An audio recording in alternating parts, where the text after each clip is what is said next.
नमस्कार, news street में आपका स्वागत है। मैं हूं आपके साथ अंजू पिया। बिहार में जातीय गणना के आंकड़े सामने आने के बाद राजनीतिक सरगर्मी काफी ज्यादा तेज है। जी हां, बिहार के मुख्यमंत्री नीतीश कुमार पर कई लोग आरोप लगा रहे हैं कि इस पर धांधली हुआ है और कई लोग यह भी कह रहे हैं कि सही तरीके से डेटा ही रिलीज नहीं किया गया। देखिए, अब बिहार में जातीय गणना के आंकड़े जारी होने के बाद बिहार के मुख्यमंत्री नीतीश कुमार की अध्यक्षता में सर्वदलीय बैठक हुई और ये सर्वदलीय बैठक सीएम सचिवालय में हुई, जो कि करीब 2.5 घंटे तक चली। बैठक में भाकपा माले और एआईएमआईएम ने आरक्षण बढ़ाने की मांग उठी और इस पर सीएम नीतीश ने कहा कि विचार करेंगे। दरअसल बैठक के दौरान ही सीएम ने अधिकारियों को जातीय गणना के आंकड़ों की शैक्षणिक, आर्थिक और सामाजिक विश्लेषण करने का निर्देश दिए। उन्होंने आश्वासन दिया कि अगले विधानसभा सत्र से पहले आर्थिक विश्लेषण का आंकड़ा भी जारी कर दिया जाएगा।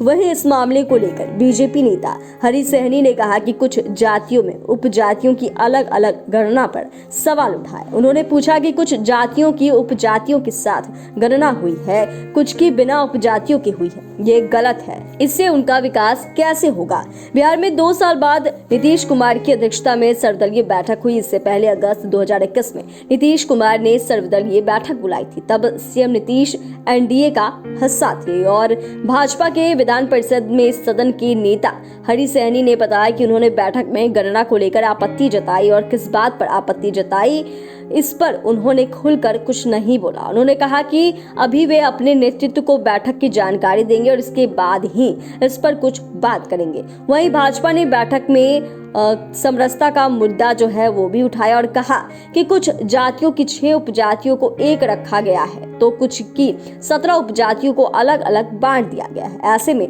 जातियों का विकास कैसे संभव होगा। वहीं कांग्रेस की बात करें तो कांग्रेस के विधायक दल के नेता शकील अहमद खान ने बैठक के बाद बताया कि भाजपा ने जातीय गणना को इनकार किया है तो बिहार सरकार ने अपने खर्चे से इसे कराया। ये एक अच्छा काम है, इसका असर भी बहुत अच्छा होगा। आर्थिक स्थितियों पर बात हुई। उन्होंने कहा कि गणना की डिटेल जानकारी अगले विधानसभा सत्र में आ जाएगी।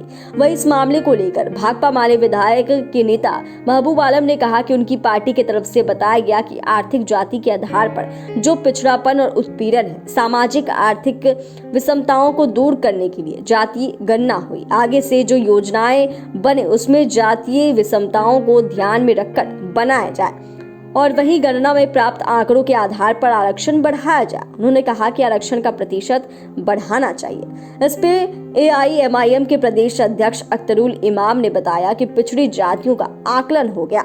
इसके आधार पर अगर सरकार योजनाएं बनाना चाहती है तो पिछड़ी और SC/ST के रिजर्वेशन का साइज बढ़ाया जाए। साथ ही अल्पसंख्यक के लिए अलग से आरक्षण का कंपार्टमेंट तय किया जाए। उन्होंने कहा कि सभी समूह में आरक्षण की बात तो कही जा रही है, लेकिन उनका जो हक है वो नहीं मिल पा रहा है।